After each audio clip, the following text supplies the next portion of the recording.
Welcome to my channel. I'd like to welcome all the Christians and the truth seekers. If you're not one of those two groups, then I thank you for coming. I wish you all the peace, health and wealth you can possibly imagine, and all the information that's going to be introduced in this program will somehow get to you one way or another in time. So once again, thank you for coming and goodbye.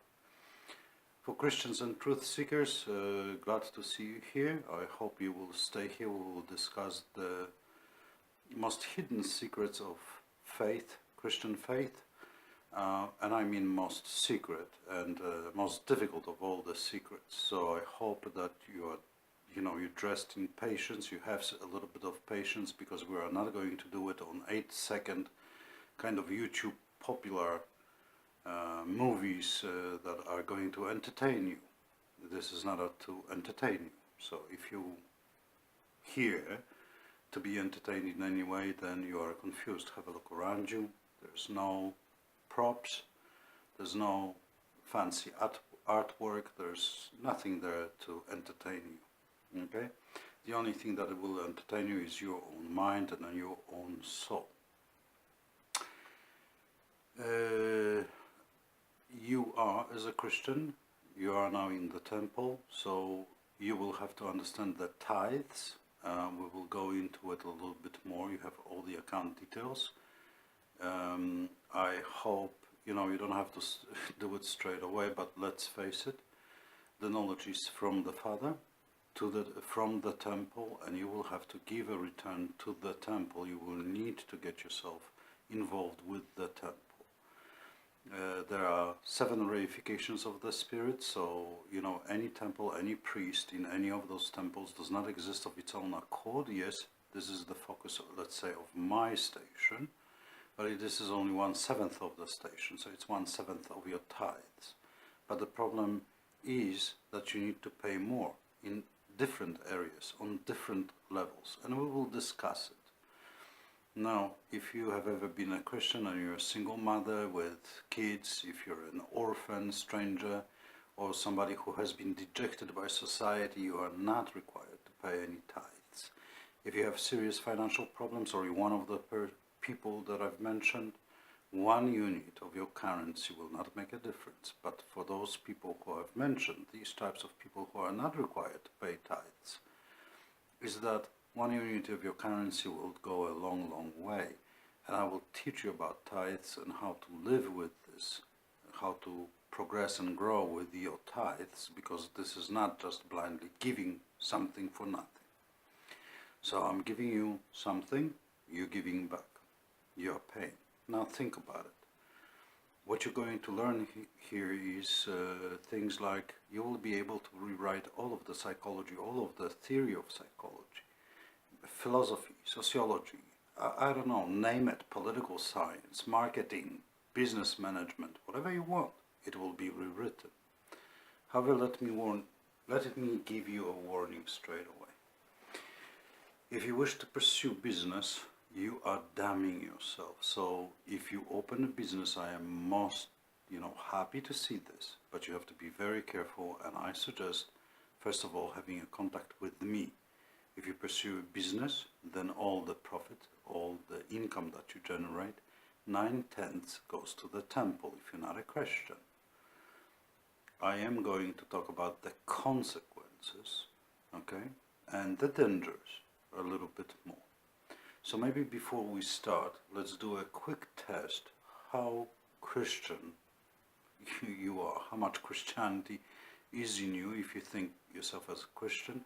And I will include some, I will include some questions for the truth seekers, just to ascertain how much of a truth seeker really are you, okay? So I'm going to gauge how Christian you are, how really you're seeking the truth. Now, if you're a Christian, both of those things, are addressed to you. If you're a truth seeker, I will tell you which one is a truth seeker question.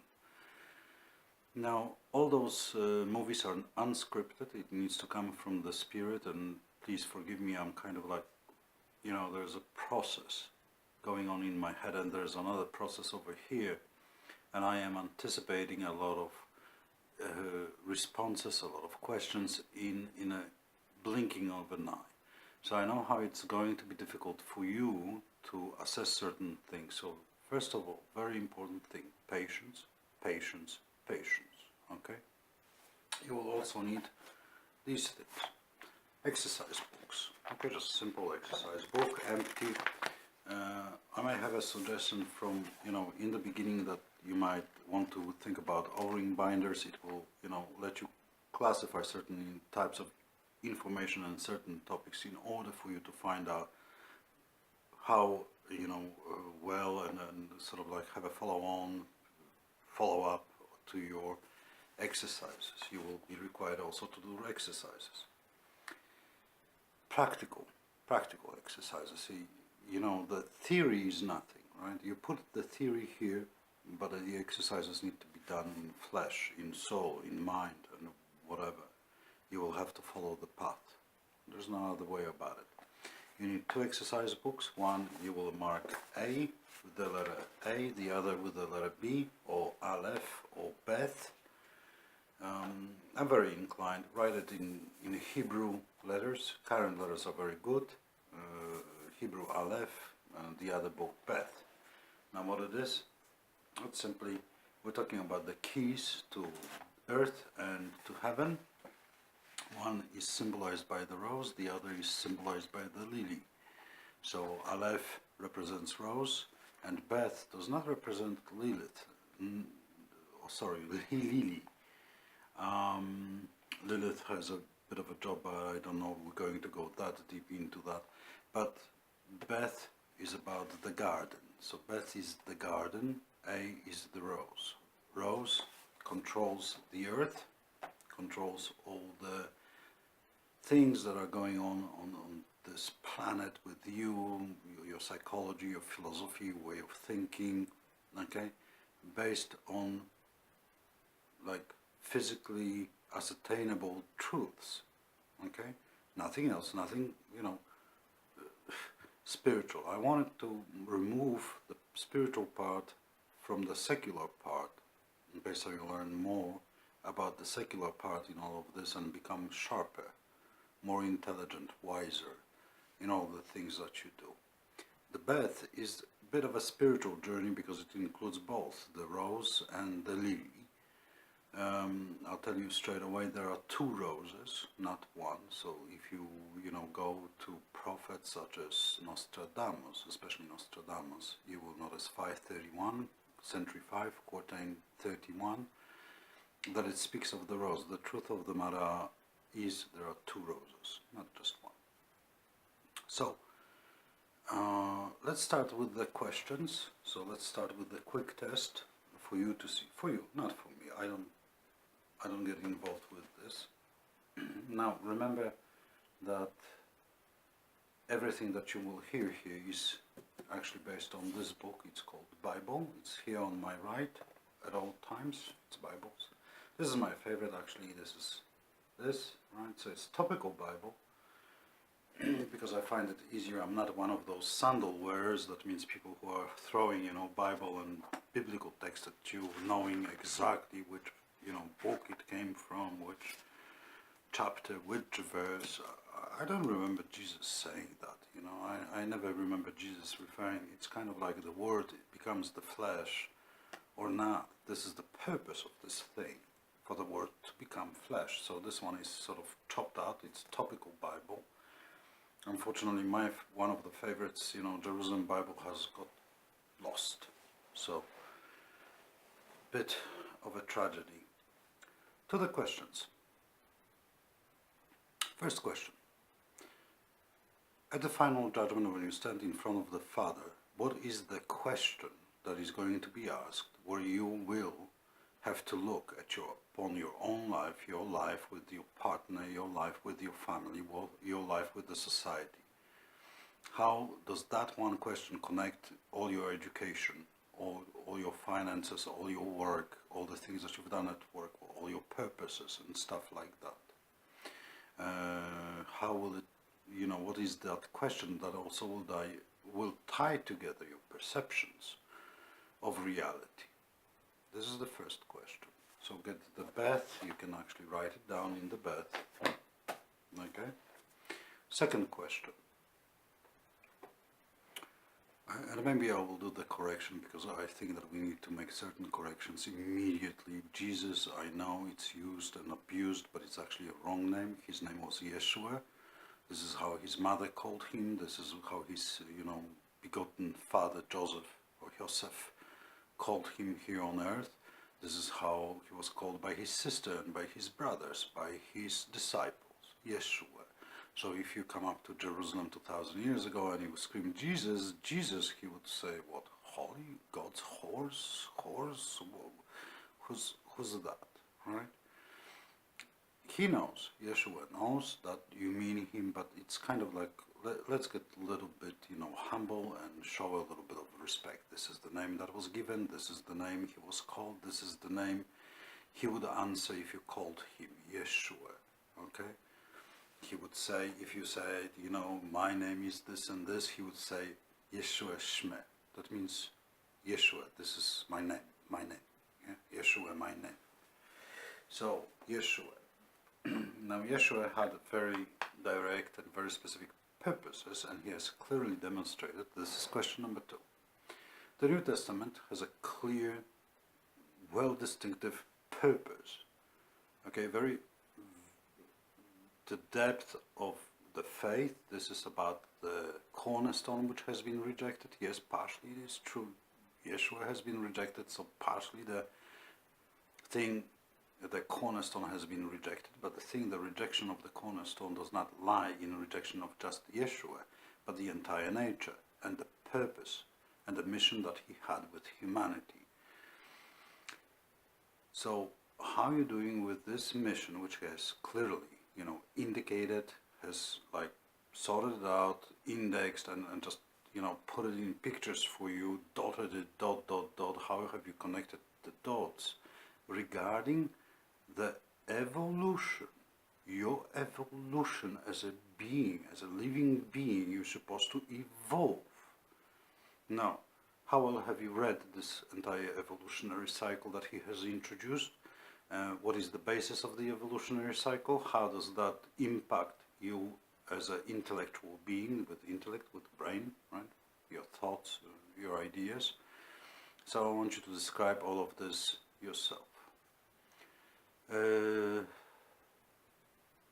What else? There's another question. If you've answered the second question, you will have no problem answering this one, and it's actually, okay, nothing. So if you have some problems with the previous question, maybe this one will be a little bit easier. The question is, having the Old Testament and the New Testament and looking at Torah, especially because we can skip it, it's the Torah, the Old Testament.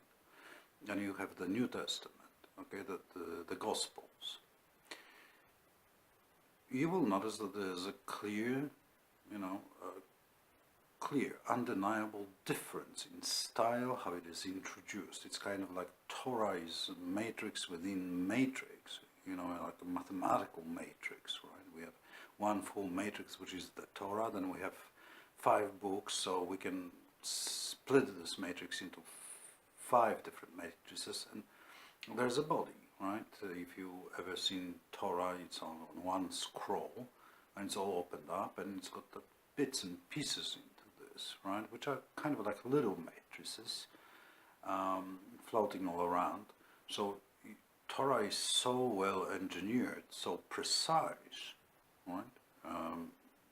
Rabbis, jury knows very well that if Torah is written one little letter makes this Torah not kosher. It's dead, and it's actually buried. They don't even destroy that because it still contains a lot of word of God, but it's wrong, right? It has an error. One letter is an error which just, marks this Torah scroll to be put to the grave, okay? And there is the New Testament, which is so in comparison, like a color-in book for children. You've seen those books, give the child the book, some crayons, and you kind of color in. Why is it so? Next question. Now, it's Christians and truth seekers. Very simple question. Now you should have that question in seconds. The question is, how many senses does a human being possess? The senses I have in mind are not internal, okay, no internal senses, no spiritual senses, so it's just, let's get really secular. Nothing ESP, telepathy, intuition, no. Just clearly the senses, the nerve endings, the receptors of information of your external reality, not internal, just external, like touch, like sight. How many of those do you have? So, how many senses do you have? You might have a little problem with it, so let me give you a hint. If you got 5, you're doing very well. You need a number which is higher. The options for that number are, there are 2 options, okay? 2 possibilities of a higher number than 5 to get your senses right. The answer, however, is you have 3 senses. Name all the senses.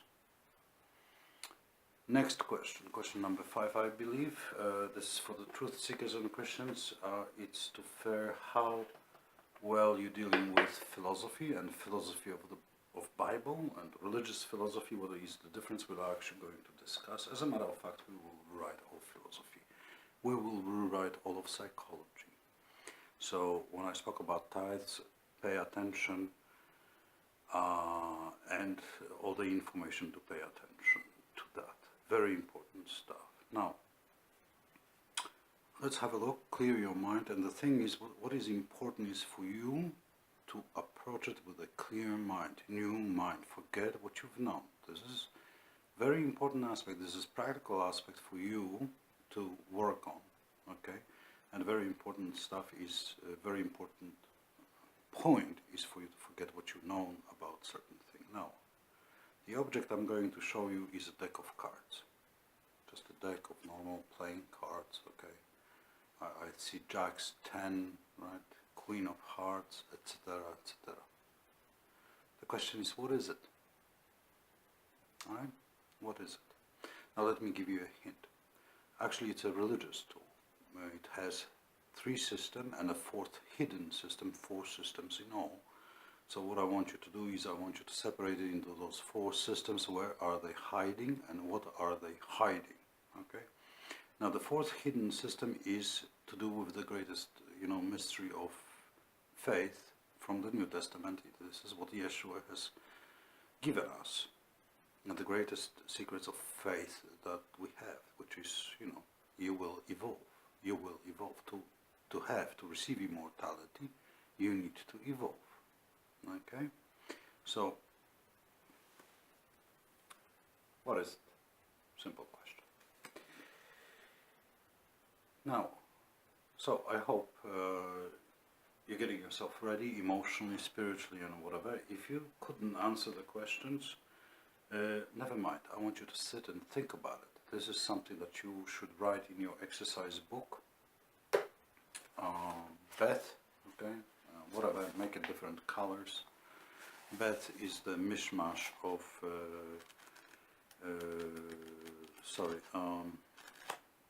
of the spiritual, right, and non-spiritual aspects of existence. So this is the Beth. Write those questions. Don't forget these questions. I want you to work on those questions while we are doing this series of, I don't know, I suck as a teacher, sorry, Temple of Truth. I'll be, bluntly, brutally honest with you to the point of uttermost brutality, and you will have to live through the brutality. I mean, you think that this is bad. Well, you will have to learn how to see demons, and you will have to interact with the demons on the way that, you reject them, hurt them, or do certain things to them. That's all right. It's just all in the name of good fun, as the, side of the, as the dark side, so to speak, the evil side, the evil all around us, surrounding us, that exists within us and all around us. Kind of has, it's all in the name of good fun. It's, all no problems, all in the name of good fun. Okay, so they think, so they would like to perceive their own reality, that their reality is good, and the good is actually bad. So Yeshua is really bad. they are good, right? He is this monster who's going to make them suffer before the time. Actually, if you're a Satanist, then, you know, if you, I don't know, if you're into Satanism, Wicca, and all the other earth cults, right? Magic, black magic, white magic, they're all the same thing. So if you're a Christian, I will explain the difference between black magic and white magic, and this is just the same thing. If you're a Satanist, happy news. The Father is inclined, as what was he's inclined to acquiesce to the solution of hell and all those who follow Satan, and he is inclined to acquiesce that maybe the hell should go on forever and ever and ever. So I don't know where you are on the, you know, on the ladder. You know, if you're on the third level, you're nobody really. I'm sorry, that's the truth. And one of the aspects that Satan is talking to his followers is that, you know, worst case scenario, if we go through hell, you'll be okay, and then at the end the nomads will be released and they will go to that temple, right? It's to do with Sophia, that temple, and joy, joy, joy, love, love, love. Actually, that universe which is falling apart and the hell that's supposed to end actually can be stopped from actually falling apart completely and ending, and it can be locked and put through the 8, and you can be, you know, locked, let's say, to a certain level, a certain octave where you preserve your identity, preserve your memories, and you can just, you know, love Satan forever and ever and ever and ever without end, without absolutely no end, because that dying petal, which is the universe, I mean the petal of the mandala of all the creation, this universe and the plethora of the universes that go with it, whose God is Satan, and for Christians is Bible. Okay, it's in here. Satan is the God of this world. Don't get confused. It's written here. Okay, it is written. So let's, you know, you don't jump to conclusions. Okay, the Father is much higher than Satan. Right? Much higher. There's something else which is much higher than Satan. But you know, you are not in the right place. Believe me, for your own safety, for your own sake, leave, go and do whatever you do. Okay, be happy, enjoy, joy, happiness, peace. Okay, so if any Satanist didn't hear at the beginning of the conversation, it's like you're in the really dangerous place. All right, great, peace, love. So this is the beginning, and also the exercises that I'm giving you are kind of like you really follow the exercises. If I say you are to do certain thing, if you are to experience certain thing, you will do this thing and you will experience. Don't worry, I'm not talking about bad stuff. I am talking about benign, mundane things in your everyday life. You will be asked to focus on certain things. You will be asked to look at certain things. So it's nothing evil. Okay, Temple of Truth. The thing is, you had never ever any contact with the Temple of Truth as a Christian other than through intermediary means. Okay, truth priests never come in touch with another human being. They do not really come in touch with members of the church. It has been so, and because of the Moshe's curse. Moshe is Moses, so Moses has cursed all the Jews, all the Israelites, and he has cursed all the world. And what we are doing in the Temple of Truth is just fighting the curse the best we can, and it's bloody, it's horrific. It's not something that, you know, Christians who are there in the other 6 spirits, okay, are really concerned about. Okay, so there is a horrific battle going on. There's actually been a horrific battle taking place. You know, you had no knowledge of it. You have no knowledge of it, but now you're coming to the knowledge of this. There's been a battle, bloody, awful. The battle has been won. Now you will have to, okay, maintain the status quo and pour out the Spirit of God, okay, onto humanity. So what am I saying? Well, what I'm saying is the call. It's the time. The time has come. And if you're a Christian, you know what I'm talking about. So we'll talk about washing, trimming lamps, getting yourself erect, waking up, getting up, and start doing the walk. You should know what I'm talking about. So I'm going to make another movie. I don't know. I don't want to do it too often. The exercises I've given you so far, these questions, these are to be taken seriously. So take on seriously the questions.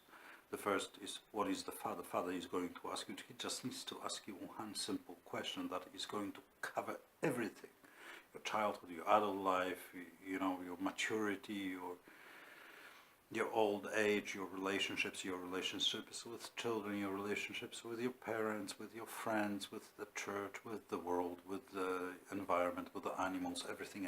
One simple question, okay? One simple question. And you're going to answer. And you're going to answer the question. The thing is, a lot of people don't realize it, and a lot of people who grow spiritually don't realize it, is this is what will come, right? The Father is not of this universe. It's part of His existence. It's part of His creation work, let's say. But this universe and the plethora of universes, which are kind of reflections and so-called parallel universes, which go with this universe, are infected with disease, and it's a dying universe, okay? Go and ask astrophysicists. You are dying, you are in the process of death, everything around you, whatever beautiful it is. We'll talk about it, okay? And the entire universe is dying. Ask astronomers, astrophysicists. It will decide, it will dissolve, sort of thing. It will just vanish one day, okay? It will just dissipate, just go into nothing.